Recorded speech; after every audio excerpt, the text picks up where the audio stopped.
nice because actually Hainton are a male-led company, so I think for me that was really important, sort of coming back, you know, that they wanted to sort of, they were interested and wanted me to speak at an event like this. So yeah, I'm really pleased to be here, and thanks for having me again. Thank you. Thanks for obviously choosing to spend your evening with me. It's so nice to have face-to-face events back, isn't it? It's been such a long time. It's so nice to see a lot of familiar faces and a lot of faces I haven't seen before, so looking forward to sort of chatting with you all this evening. So this year's theme is Break the Bias.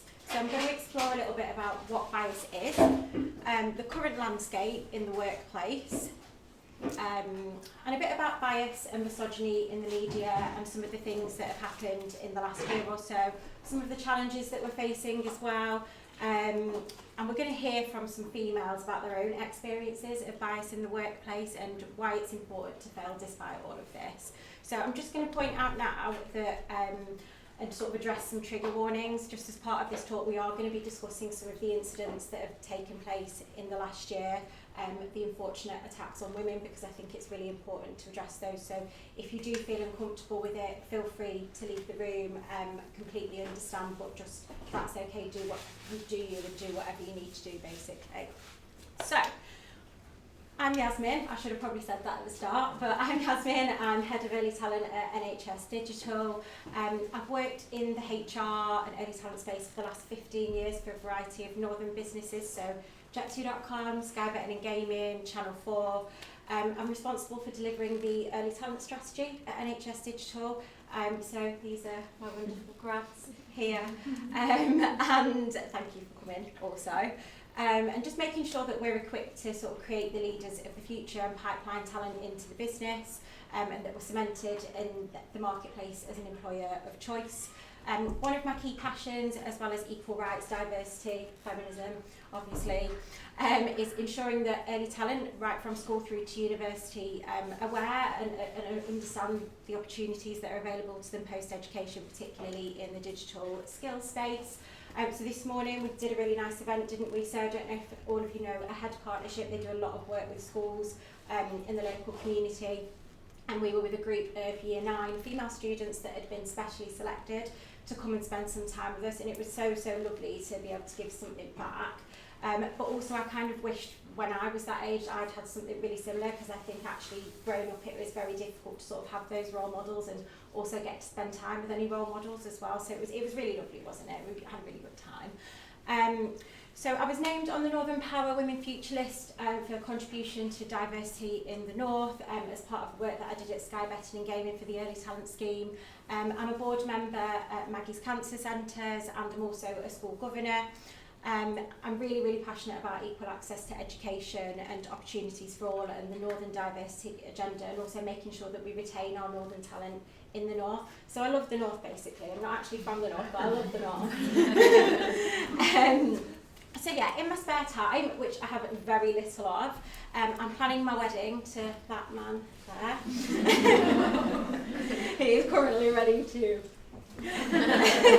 So yeah, we're getting married in June in Ibiza, so really excited. And that's like another full-time job on top of a full-time job, pretty much. But it is super exciting. And I'm also training for a half marathon in May in memory of my dad, who passed away last year in October. So I'm running that for the Mountain Hospices, and as well as that, trying to obviously like get in the best shape possible for my wedding. But yeah, super busy all the time, but that's just how I love it. So, what is bias? So, bias is an inclination or prejudice against one person or a group, especially in a way considered to be unfair. It can also be cause to feel or show inclination, prejudice for or against someone or something.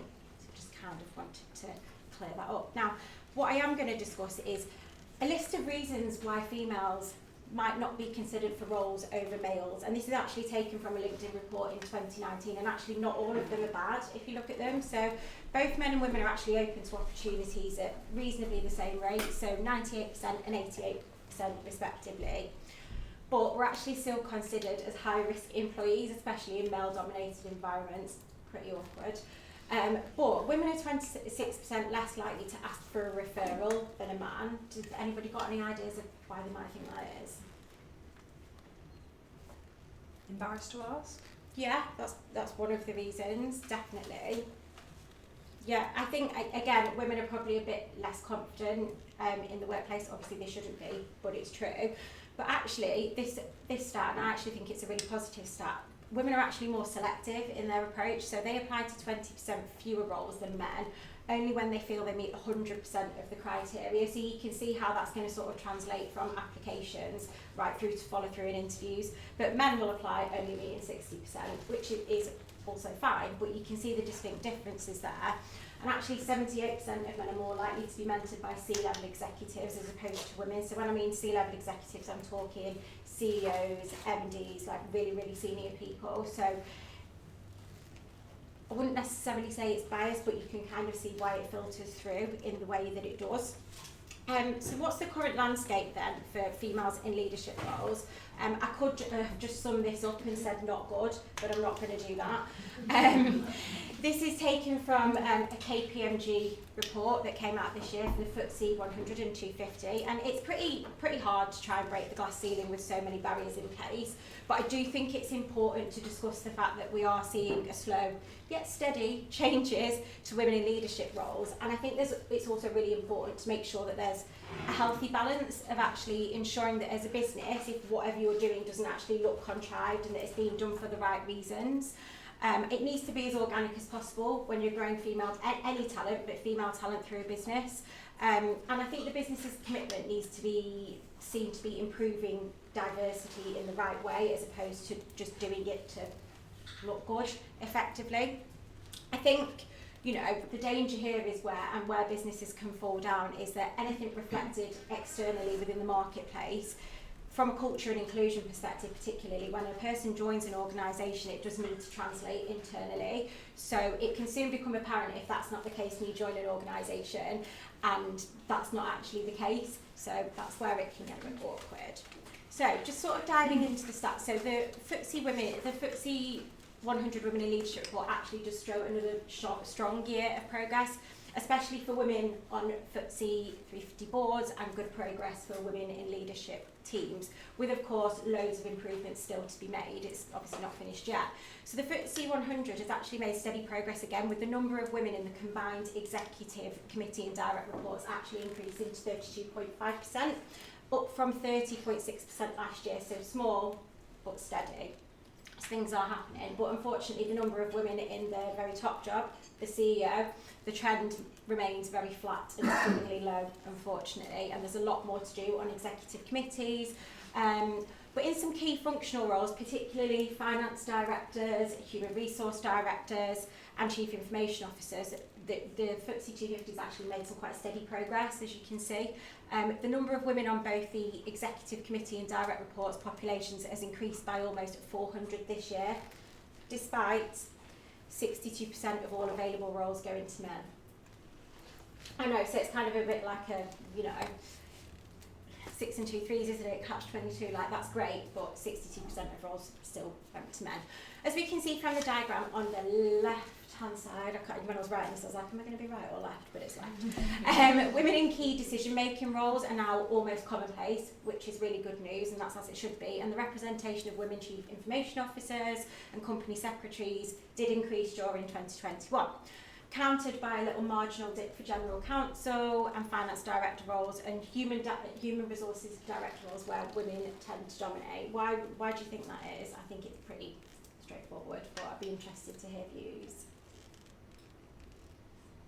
I mean, it's a very female-dominated industry, and I think even despite the fact that the majority of the stats saying HR directors are female, I still feel it's probably disproportionate if you look at the number of women in the industry, in the profession, compared to the number of males. That number should still be higher, really. Yeah, agree. So it's a tough one, really, and I think in terms of like those softer skills, you know, typically it is viewed, which is biased, as a female profession. That's not necessarily true. I know loads of really good males in HR as well.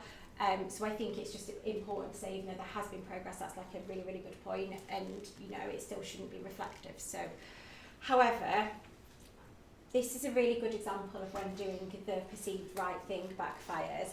Now, while girl boss immediately draws attention to the feminine, it also infantilises the role of a female as a boss.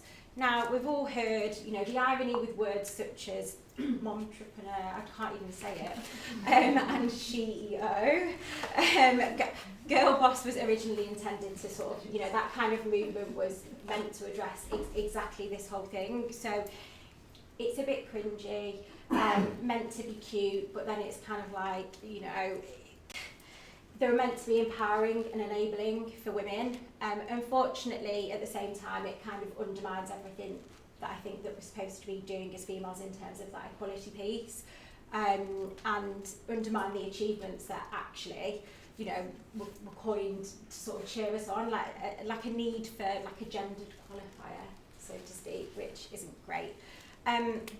Instantly, I think it made people feel like women's accomplishments, apart from those of their male colleagues, you know, things that are frowned upon now, things like female athlete and actress, it's like it's all should just be one thing. I mean, I'm not sure what everyone's views are, but, you know, if they assume male dominance, that's kind of, it's a bit of a difficult one, really.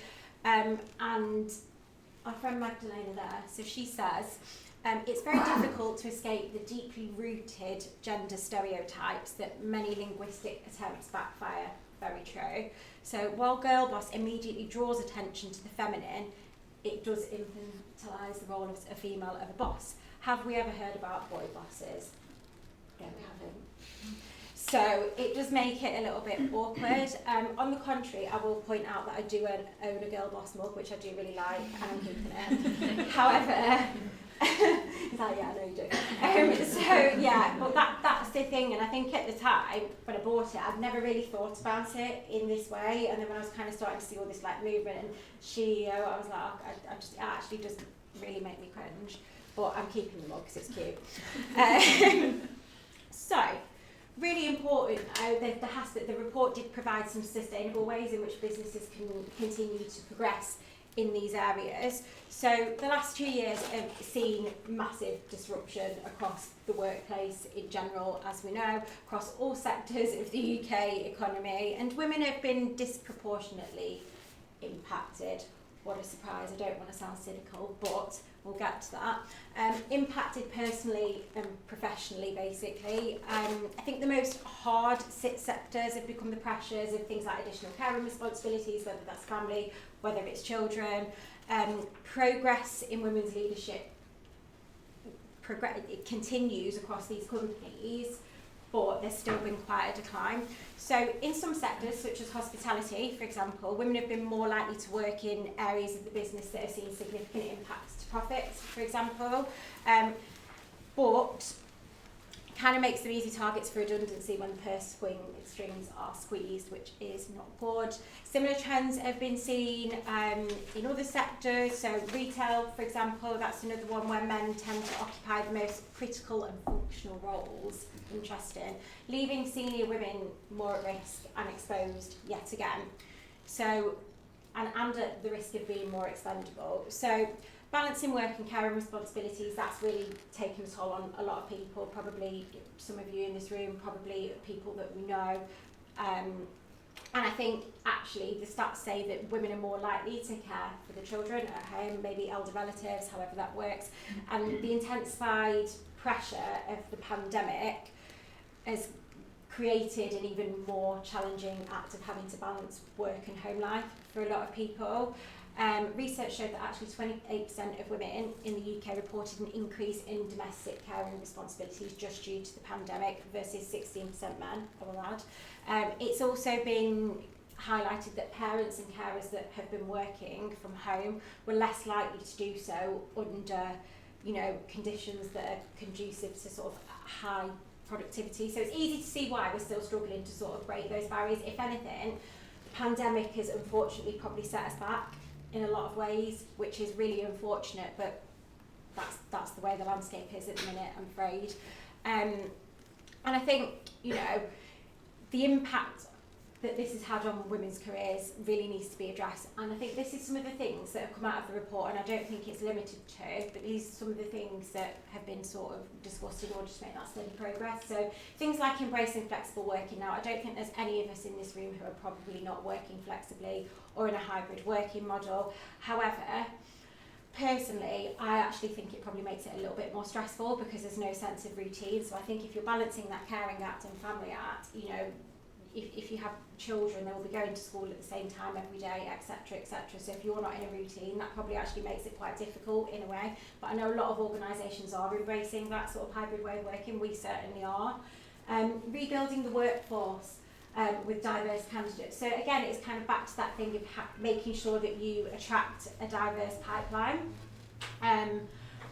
I guess redoubling the efforts, but again, you've got to make sure that you're redoubling the efforts in the right areas and it doesn't look contrived and like you're doing it just to do it for the sake of doing it, which is very, very difficult. Again, it's got to resonate both internally and externally. Reviewing parental leave and childcare, that's definitely not an overnight thing. And I think caring responsibilities are increasingly shared between both parents. That probably could make things a bit easier, but policies and practices have to catch up as well. And I think a lot of businesses are kind of working on that at the minute, but again, things like policies, not an overnight thing. Inclusive leadership. So this is a really interesting one. So managing remote teams inclusively. So things like presenteeism, you know, will be critical to women's progression. I think we actually work in a really flexible environment that sort of incorporates all the things like school pickup if you've got to go and do something. I certainly find it really flexible, and I don't have a family yet. But I think that is kind of the thing that needs to be taken into consideration as well. And then accelerating change, it's a bit fluffy for me, to be honest. We should all just be doing that as part of our everyday commitment to sort of breaking down those barriers. The one thing that is really key is that a lot of organisations have proved that they can really adapt and be resilient to change as part of the pandemic. So, you know, they can adapt to changing circumstances and priorities. So why is it not the same, or why can we not do that for people who are in different working situations and that need that flexibility? And again, it's saying that it should be channeled with a lens on diversity. I think everybody is on diversity at the minute. Again, I'm still back to this whole, it needs to be meaningful, it needs to be impactful, it needs to be right for the organisation, and it needs to translate, because if somebody comes in and they join and they quickly find out you aren't as flexible as you said you were, or you aren't as, you know, supportive as you said you were, that just creates a really sort of bad employee experience. So yeah, really interesting though. Do you think there's anything else that I guess the report has missed? Just to be clear, this is the report's opinions and not mine. I think there's much more we could do. But again, it's what can businesses make sustainable? What can, you know, operationally, what can work and what can be committed to? Because it is a lot of work. Anything that anybody else thinks needs to be included or done?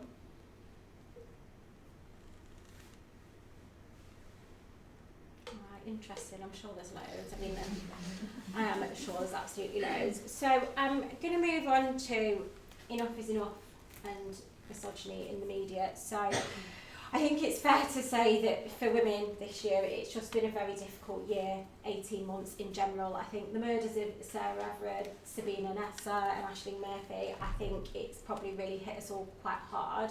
I personally took it incredibly hard, and it was really hard not to feel really emotionally attached, because it you know, particularly with Sarah Everard, it felt like it was someone you knew. It could have been you, it was your friend, it could have been your sister, anything like that. I think we all really felt it, and I think especially it was in a really sort of tough time generally.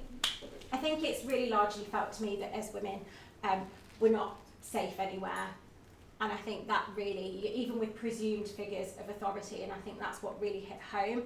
And I think whilst we have to be really, really careful not to label all men, because that is the truth, unfortunately, all of the tragic instances that I've referred to were instances of men taking the lives of women.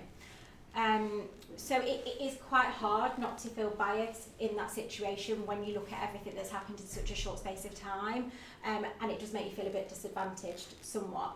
But what made these situations even worse, I think, was the fact that women were arrested and I'm not going to say manhandled, just handled, but it was by men, at a peaceful vigil for Sarah Everard due to the ongoing pandemic and restrictions, and that was the excuse that was used. However, at the same time, our Prime Minister was having a party, seemingly which has gone unnoticed maybe, or hasn't been discussed, or nothing's been done about.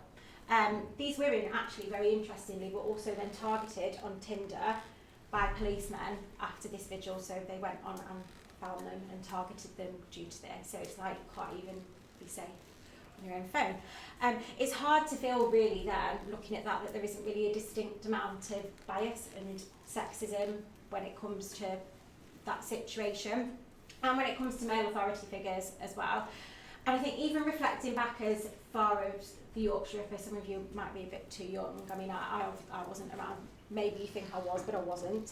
I think, you know, the sex worker victims were seen as indispensable, so the police weren't really bothered as much as they should have been about looking into it. And it's like, it doesn't matter what job you do, you're still a person, you're still a woman, and, you know, you've been attacked, or, you know, so women were blamed for drinking or going out alone, or you shouldn't have been drinking, or well, you shouldn't be out alone, or you shouldn't be doing this, or you shouldn't be doing that. Well, men can do it, so why can't we?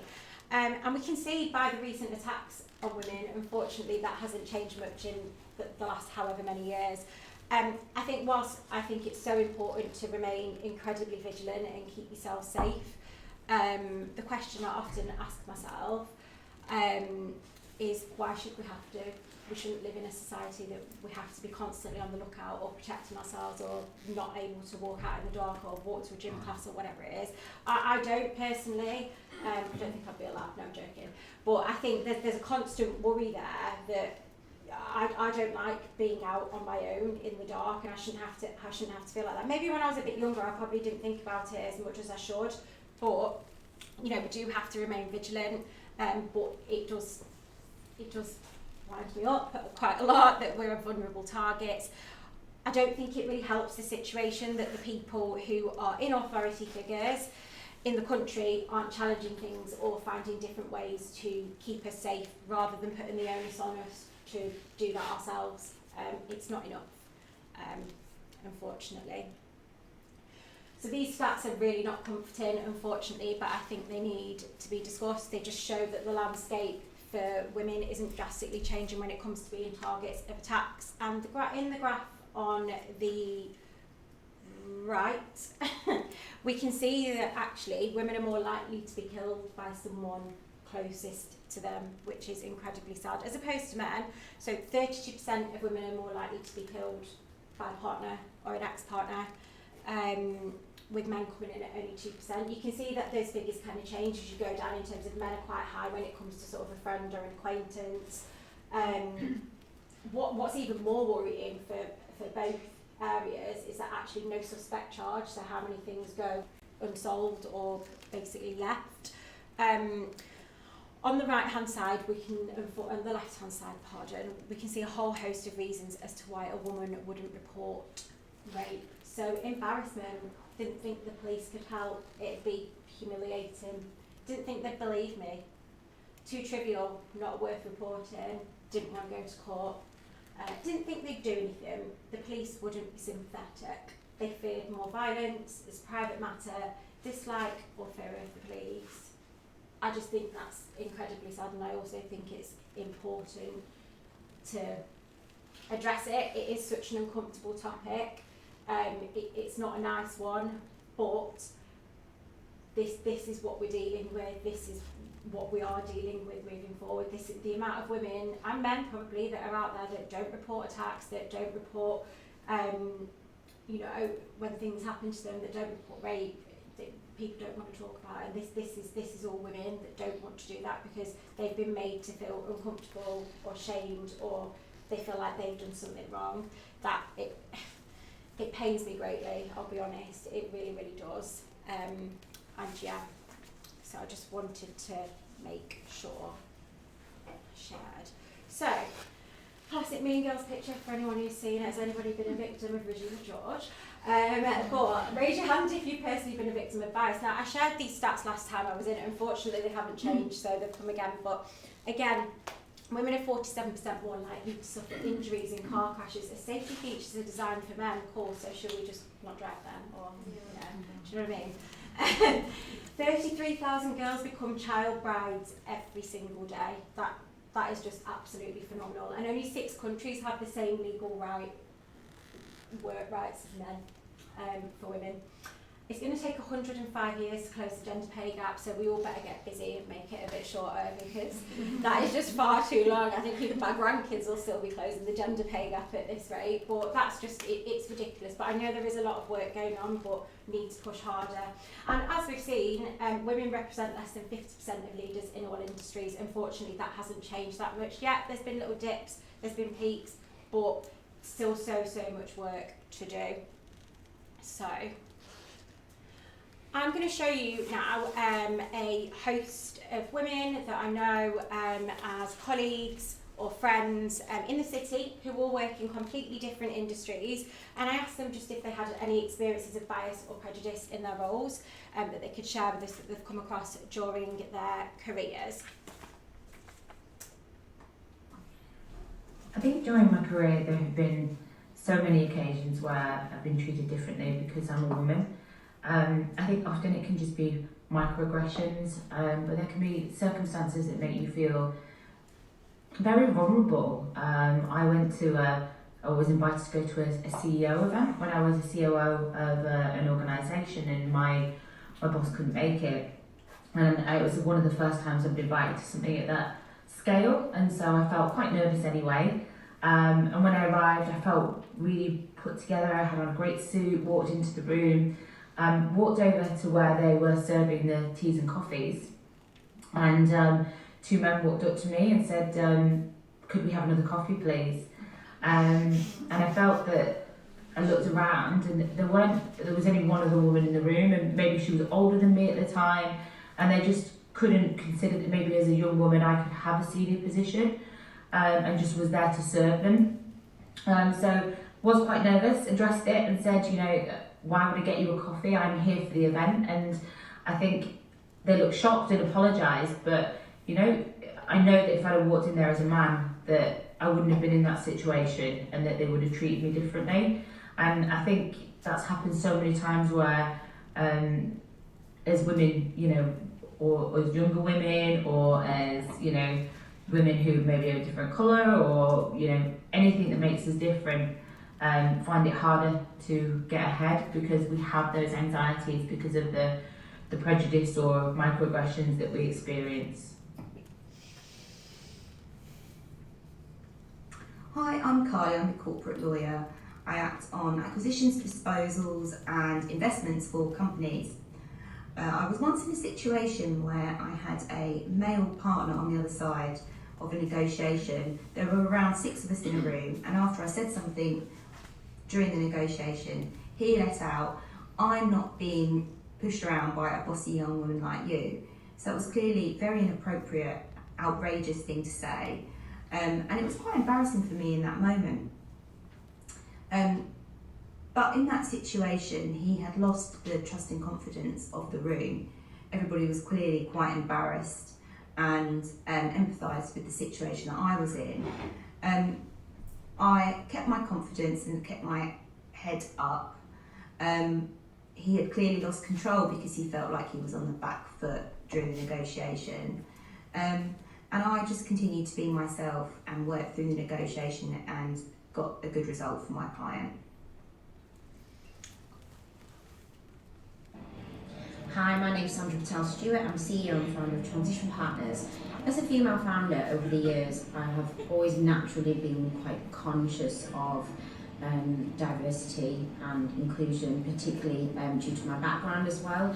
I can't say I've really experienced that prejudice, but it's something that I've always been really conscious of. We're predominantly women within Transition Partners, which has made it difficult to, I think, hire men and also increase that diversity that we have. We've got lots of different backgrounds, but in terms of sex, that's something that we've struggled with. And also when hiring, I've always been conscious when I've been hiring staff, how men would feel about working within a female-dominated environment, and also working for and with a female-heavy management team. Some really interesting perceptions, and Sandra's was quite interesting because Transition Partners are a really female-focused business, so their MD is female, Sandra's obviously female, but she's set it up that way, and I think that's great, but it is an interesting point how she just then, on the other side, she struggles to hire men. Is it, I don't know, is it because men feel uncomfortable? Is it that they don't want to work with lots of women? We don't know, but I know she does struggle, so I just think it's a really good, interesting and different perspective. Has anyone got any comments on any of those videos? Is anybody surprised? That one, Sandra's my CEO, I work at Transition Partners.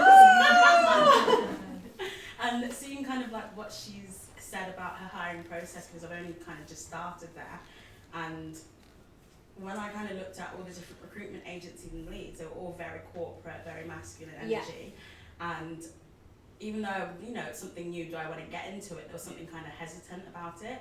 So when I went at Transition Partners and they called me, and everything that they said from the interview process, it just, something resonated. I felt comfortable. I felt I could go into this new industry and it's a vibe that matches my energy. Yeah. And there are a few men in the office and I think their energies match, and it's all just about culture fit. It always goes down to culture fit when you're bringing someone new in, and I think that's doing she's there and I'm just like,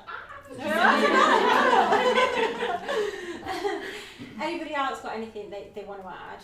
No surprises, unfortunately. Is anybody shocked by what they've heard? I think the only so I've always worked in male-dominated industries, kind of engineering, construction, and now tech. So a lot of it doesn't surprise me. The woman in the room being expected to take the notes and stuff. Yeah, I think the only really shocking one was the podcast and the expectation to put red lipstick. I mean, that is so not even kind of subconscious. It's just.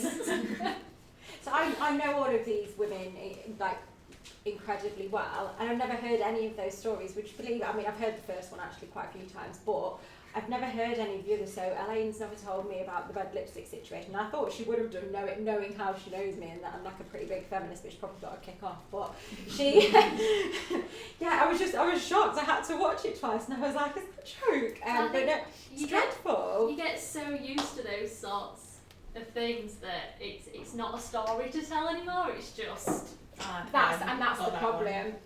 That is the problem, because we shouldn't be getting used to it, and I think we should start, we need to feel comfortable with challenging things like that. And certainly, I think the biggest thing for me is that I was saying this today, I think we've got a responsibility to make sure that this does not, it's not a generational thing, or it's not something that we pass on to people around us, that we can influence those around us, whether it's influencing your family, your friends, influencing upwards, particularly if you're in business. That's probably the hardest part, right? But I think as well, when, things like family, I will certainly be making sure that, my children are all about the equality and the no, and there's no, but it's very, very hard because we're going to probably live in a different world then, and things are changing. But I think back to probably when I started work and what the landscape was like, and I always felt like I had to work harder than not work harder than everybody else, but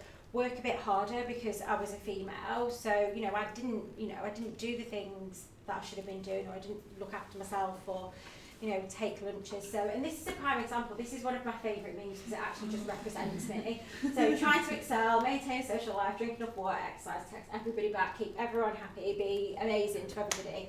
So, I think it's really important that you know how to fail and do it well and not feel bad about it, because that's how you learn. I think with all that in mind that we've just heard and the stats that we've just seen, it can be really difficult as a woman in any industry and in life in general to constantly feel the need to be perceived to be doing more, always doing more in all aspects of life. You want to be the best at work, you want to be the best at home, best in your external life, and for those around you as well. So I think there's also the heavy bias that comes potentially with being a parent or a carer perhaps, which is naturally assumed that you would take that role and the perceived role of the female. And I think in turn as women then we possibly feel that we have to strive a bit harder than our male counterparts to succeed while balancing all those like multiple roles in our lives. So me personally, I love being a juggler, balancer. I'm always rushing around, knocking into things, destroying things. No, but I'm always very busy, and that's just how I like to be. I'm quite like loads of energy, like doing everything, want to do everything. But I think something that I have learned, I think particularly with the pandemic, and I think probably a lot of people have, is just to actually just chill out and slow down. I'm still very, I like to get things done, and I'm always really busy and, 100 miles an hour, but that's just who I am, and that's okay. And I always say to my early talent cohort that one of the key things is learning to be comfortable with being uncomfortable, because if you're not growing and challenging yourself, then nothing changes. I think it's just really important to understand that it's okay to fail. It's part of growth. Learning and accepting that nothing is perfect, which is personally something I've found incredibly hard because I'm a massive perfectionist, but nothing is perfect, life isn't perfect, work isn't perfect, things are going to go wrong. And it's taken a really long time to get my head around that. This absolutely, on the flip side, does not mean that you need to burn yourself out just to get there.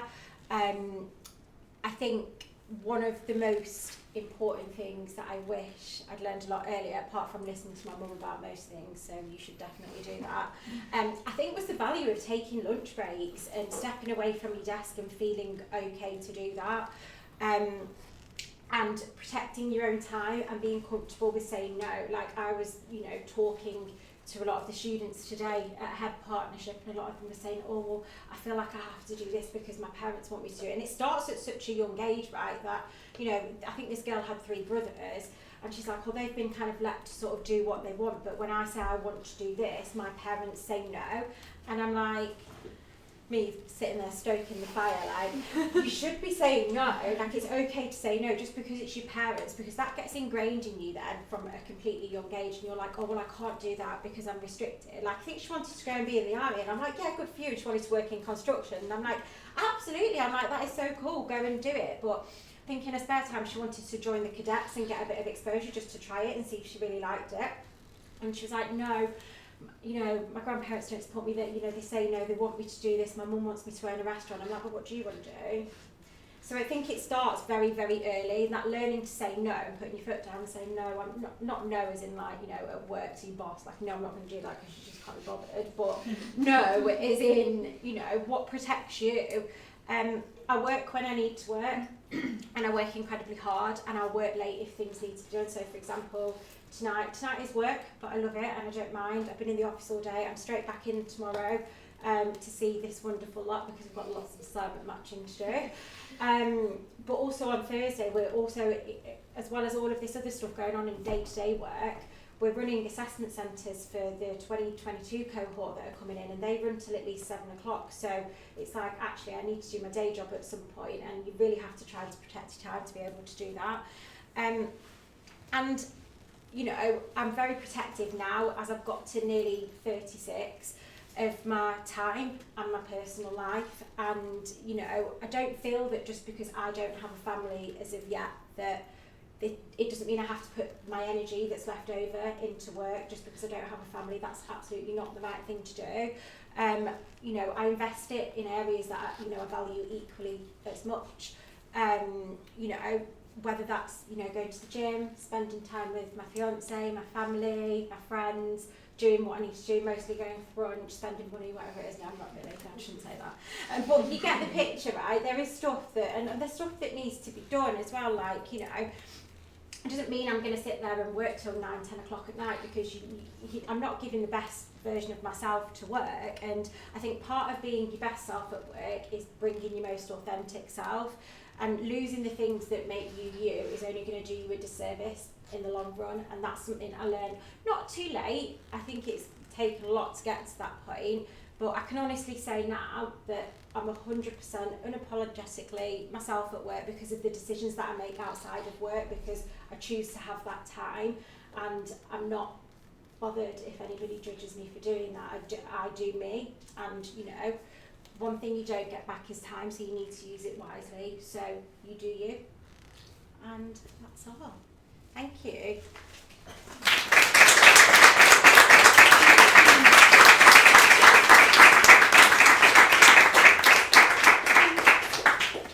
can keep in touch if they like. I get all these LinkedIn requests like, oh. Has anyone got any questions that they want to ask about the presentation or in general? Thank you, that was brilliant. Well, thank you. I was interested maybe in your views, and there are probably other views around the room. So I run my own company, and currently my only 2 part-time team members that I have are both females. Whether that's on purpose or not, I don't know. But I'm quite interested in the whole diversity thing, and whether me just employing and working with, so I work with other freelancers as well who are mostly females, and I don't know whether I'm doing it on purpose or not, but whether kind of where do you draw the line with that, and then where have I gone too far the other way, whether or not it's on purpose, and just kind of the impacts of what that will be and the kind of effects that I might see as a result of that. I think for me, this is kind of what I was talking about in terms of doing that contrived efforts. For me, it's not about, although I'm passionate about diversity, when I'm making a decision that's based a recruitment decision, it's the best person for the role always. It's the person that fits the culture. It's, attitude, not attitude for me when I'm thinking about early talent and potential. Who's got potential to fit in with you, and I think you'll probably only learn more about that as things grow. I don't think it's a problem at the minute. I assume that you've hired these people because they fit how you work and you like how they work, and it's not a case of that they're both women, they just so happen to be women. But I think in terms of how can you, I guess, don't want to necessarily say avoid, because what you don't then want to start doing is thinking, oh actually, am I doing this wrong, am I doing that wrong? I think there's lots of learnings to be had in the city, and lots of really good, I think, meetups and events for people like you who are in a very similar position in terms of smaller businesses, founders, all that kind of stuff that you can probably really, I guess, glean some info from, and make sure that you're kind of with like-minded people that are doing the same thing. It's a bit difficult for me because I work in quite a big business, but there are a lot of people out there who will have been in similar situations that I can probably put you in touch with. So people that you should be speaking to, probably like Sandra Moore, Andrew Sutton, all those type of people. Sandra, for example, these are all the people that you should be trying to have conversations with, just to kind of see how they did things. I don't think Sandra did it particularly on purpose. I just think she took the right people for the role to build that out. But a lot of the more established, bigger businesses won't have even been in the back of their minds at that point. And again, generationally, at that point, we were probably in a very, very different place in terms of women were probably at home and men were probably going to work. Does that help? Yeah, thank you. I think it's interesting for me to hear the experiences within businesses that are bigger, where there are teams, for example, that are predominantly women, because it's kind of the, if I fast forward, then that's what it might look like, sort of thing. So yeah, and I think a lot of tech teams, this is the problem, which everybody will know, is tech a lot of the minute. Things like construction, engineering, all that kind of stuff. Tech is an issue, but look, can't be that much of an issue. I think it's just doing things in the right way and making sure your attraction methods are right, your retention's good, the internal stuff resonates. I think if you do things in the right way, you will get the right results. That's the whole point. We really struggled at Skybet from an early talent perspective because, we were recruiting for a tech company, but the byproduct of that was sport and betting. You're going to get a load of boys, and it's like, well, what can we do to make sure it doesn't happen, because it was the right people, and there were, and there was a conversation actually by one of our very senior managers in that session saying, oh, do we need to hire more girls? And I was like, no, we can't just hire more girls, it doesn't work like that, we take the best people for the role. And what happened was that it so happened that we didn't get a lot of girls through, but the boys performed better, and that's how it should be done. It's who performs better, right? But we evolved over the course of, that was like year 1, I'm talking year 3, what we did. We were thinking, well, how can we actually communicate with people that we need to speak to? So it was a case of, right, we need to actually start showcasing our women and show that we've got women here who do really, really cool jobs. You can spot one of them there that was going out and doing a few bits of speaking and talking about roles and things like that. And, our students, our actual graduates who were, in roles in the business, going out and saying, yeah, I'm a woman, I work here, this is what it's like to work here, changing the way we did our attraction, making it a bit softer. It was all very masculine and all that kind of stuff, and it changed the landscape of the type of talent that we got in. It's a very organic thing, it's just something that grows over time. It's not just a case of we want 50% this and 50% that and it happens. And I think it's about managing people's expectations at that level as well and saying, well, actually, it's not an overnight thing. And I think a lot of companies, that's where they go wrong in terms of, well, we want to do this, so let's go and do it and do all the wrong things, throw loads of money at it, and it turns out wrong and people are like, that's not very good. And that is why. Well, that's just my opinion. What do I know?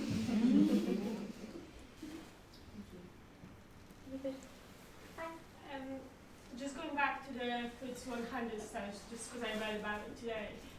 As you point out, the CEOs are pretty stagnant. To put it in perspective, only 8 CEOs and 100 are female. There's no female of colour since John Lewis now fell out of what FTSE 100. There's actually more guys called John than there is women. Can you see that actually changing in the future? Oh, I hope so. I hope so.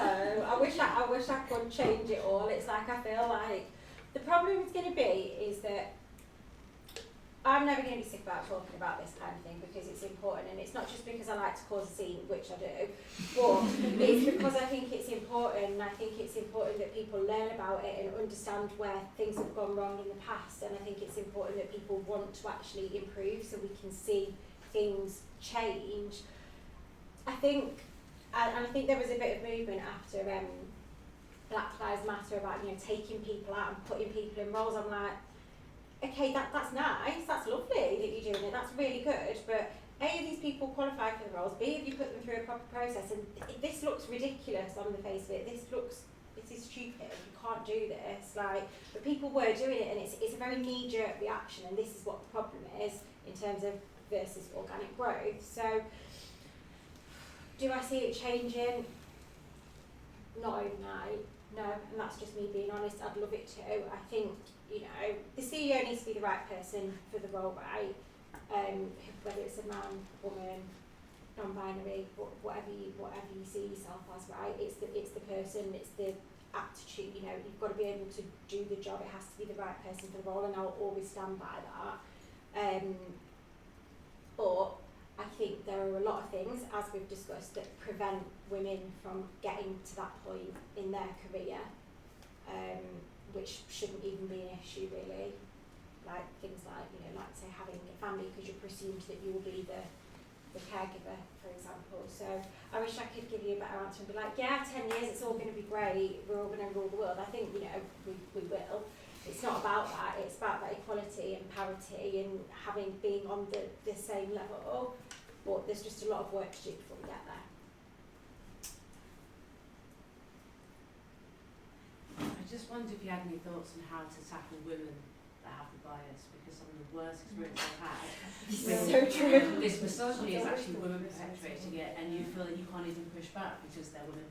Like the makeup situation, the only person that's ever told me to wear makeup that works is a female director. And some of the worst sexist comments I've come across are from women. Because I think it goes under the radar because it happens so much against women, you kind of want to get your own back. That's the kind of sense that you get. And this is where we go wrong, and I think this was this piece of advice that we were sort of giving out today when we were speaking to these students, and we were like, never, I think it was my boss that said it actually, and I think we should have grown up with that attitude where you've always got other people's backs no matter who it is, but if it's another woman, you've got to have the backs, right? And, you know, this is what we were trying to say today to the girls, because obviously girls are the worst, right? I know, I'm bullied at school, I know, and this is what we were talking about. Girls are the absolute worst. I am one, I know this, like, everyone's got it in them, right? No one's perfect. And sometimes it's a bit harder to take the higher moral ground, and it's just easy to be like, oh, right, well, I'm just going to do it back. But I think if we're going to be out here saying let's advocate for women and let's support women, then like we've got to mean it. You know, I'm not going to say I've not been perfect. No one has, but it's a difficult one really. I think if women are doing that to other women, then that's pretty shit. And especially in the work environment, but it does happen. Like I had a boss that used to make me do work and then would pass it off as her own, and I'd be like, oh, I'd literally spent so much time on that. And I wasn't confident enough at the time to turn around and be like, that's my work. I mean, now I'd be like, right. But the thing is, it's about getting yourself into those meetings. It's about actually putting yourself forward and being like, I'm going to go and do it. Like, I always put my hand up for stuff because I think that's what provides growth. Like, I never expected to be running an early talent proposition, but you know, when I sort of put my hand up, I was like, I'll do it. That spiraled out of control, and now here they all are. But it's good, and I think you should always support other women. But if it's a woman that's making you feel uncomfortable, there's different ways of handling it, right? So it's either taking that person to one side and being like, look, I don't know if you meant it like this, but you made me feel really uncomfortable, because women need to be called out as well on their behaviours, and sometimes it's learned behaviours, sometimes it could be a generational thing, but sometimes it's a threat and protection thing. If they feel threatened by you, that's another, I guess. I think it's like natural reaction, isn't it? It's not nice, but it happens. And I think there's also this thing, and it was for me, because I was younger, I used to sort of get seen as a bit of a like baby to the old women in the organisation, and that just like didn't work for me. I was like, I'm my own person, I'm trying to progress, and I felt like that limited my progression in that company. So I left and got a £10 pay rise somewhere else, and then they were really upset. But you know, if you're not going to promote, if you're not going to see the value in the people that you have, if you're not going to invest in them, and if you're going to keep putting them down or giving them the stuff to do, and you know you can do more, then go for it. But I would be, if somebody did that to me, I'd just have a conversation with them and be like, well, I don't think you'd want to know what I'd say, but you know, you need to have conversations with those people too. Do it and report back and let me know. Let us all know. It's tough, is it? Because, you know, I've not, until you said that, I didn't. So I had an incident at work last week where a woman in the office made a bit of a snidey comment, and do you know what? I pretended I'd not heard her. And I'm just thinking about it now, if it had been one of the men, because I've got used to being in male dominant, and you know you've got to not let them get away with it. If it had been a man that said it, I wouldn't have let them get away with it. And that's bias, isn't it? The other way around. Don't be afraid to call people out in general. Like we sort of referred to, this wasn't intended to be like a man bashing, because like, you know, I love men, particularly that one very much. He's incredibly supportive, and he's given me so much, and you know, he's the best. I think he's the best. But it's not and he's always like, you know, bashing, right? But it's not a man bashing thing, right? Everybody has bias. Women can do it towards women. Men can do it towards. I'm pretty sure it happens to men as well. But the point is, it shouldn't be happening at all. And you're completely right. Like the fact that you pretended not to hear it, very, very cool. But I don't know how I would have reacted, because I think my feelings would have been a bit hurt. I'm just going to go to the toilet. No, I probably would have said something, because I can't help myself. But that's the other thing I've probably learned over the last maybe couple of years, it's about holding your temper in a situation, isn't it? Because I think when you're a bit younger, I was quite feisty, but I think I'd be challenged on that by the back of the room. However, I think it's really hard to deal with, and you've got to make sure you do it in the right way. I think it's more of a pulling someone to one side and being like, did you say what I just think you said? But like, you know, that kind of upset me. Like, why did you say that? But if it was a man, you would have turned around and been like, oh, don't speak to me like that. Like, if a man shouts at me on the street in a van, which has happened, I'd be like, I think you're being really inappropriate. But if a woman shouted at me in the street, I think I'd be really upset. It's a really hard one, but I think you have to deal with them in the same way. Otherwise, that's a bit contradictory, isn't it? But yeah, you just don't expect it as much from women, which is why I think it's a shock. But we expect it from men, which is worse that we expect it. They're in a catch-22, basically. Anything else? I just wondered whether you ever experienced, and I don't know whether this was just my experience from a few years back when I was a bit younger, obviously. Yeah. I had a female boss who was quite a bit older than me, but she used to say that she didn't like to have like painted nails in a meeting and things like that, and she would hide her hands under the table if she was in a because we're in quite a male-dominated place, and it's better now. Now you've joined, it is actually no, but like it genuinely is better than it used to be. It used to be very kind of all boys club kind of environment, and she used to say things like that, like, "Are you not frightened? Like, why do you have your nails like just like symbols of like being a woman and being feminine and things like that." And I just wonder whether people still found things like that, whether that's like really archaic. More time I open out my nails, I'd be like, you know what you can do. I don't think I've ever experienced it. The only thing I have experienced is when I worked at Jet2, the cabin crew all used to have red nails, and that was it. So, but that's a bit of a like, that's the career you go into. That's a uniform thing as opposed to anything. But I've never had anyone turn around and say, "Work on your part of your nails, so you should wear makeup." Men wear red nails too. Guess if they want. That's what they want to do. I've not been there for a while, but I'm just saying. Yeah, at the time, like, I think, probably things have changed quite a lot as well. I think, what was the other? I was thinking of something else.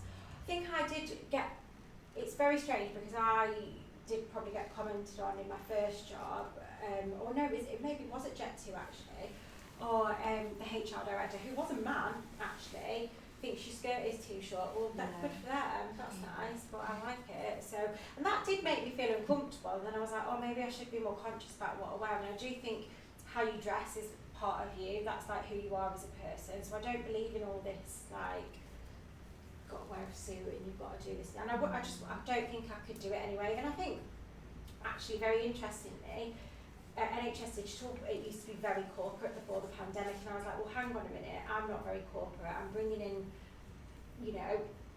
technical people, digital people, want something a bit edgy, and they want to come in and be themselves. They're not going to want to come in a shirt and suit. It's just not going to work, is it? And it's not like that now. It's quite relaxed. Like, these are like, I'm not coming in. But, I think that's the authenticity piece, but maybe that's a generational thing in terms of, well, maybe she was told that she shouldn't paint her nails going to work, and that for me is like a part of who I am. Like, not my nails, but I love having my nails done, so why wouldn't I do that? Very strange that, but interesting. I've never gotten it. No, I'm not surprised. I find that very strange. I relate to that because I think when I go into the office now, I like wearing office clothes. I thrive on it because I've never done it. I've never worked with people. And the pandemic as well. I'm like, I'm going to wear it. I go in and I'm like, oh, people are going to think I'm overdressed. And there's guys that go in full 3-piece suits, and everyone, like, people don't really comment on it, or someone might be like, oh, you're quite dressed up in that. Yeah, I want to get used to that my suit. And I'm like, I always think people are going to think I'm overdressed. I don't think they're going to think they're overdressed. I know it's such a basic thing, but like... No, I get it. You work in a call centre and quite casual, they say like smart casual. There were boys there in like proper 3-piece suits. I was like, this feels like sixth form, like everyone feels like everyone's dressed up, smart suits. I was like, this is sixth form, this is a call centre.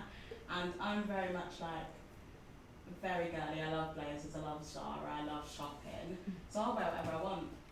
And I've always just, even in sixth form where it's smart casual, I'll wear a blazer. I've always just worn what I want because I like it. It's just down to being you. Yeah, exactly. And you're not overdressed, dressed for the occasion. Everyone else in the room's underdressed. Dressed for my occasion. Dress. Cool. Okay. Well, I'm gonna wrap up. Thank you all so much for coming. It's been lovely to have you all meet lots of new people and people that I know already. So thank you so much. I hope you've had a wonderful International Women's Day, and I'm sure everyone will be hanging around for a little bit afterwards. So yeah, thank you.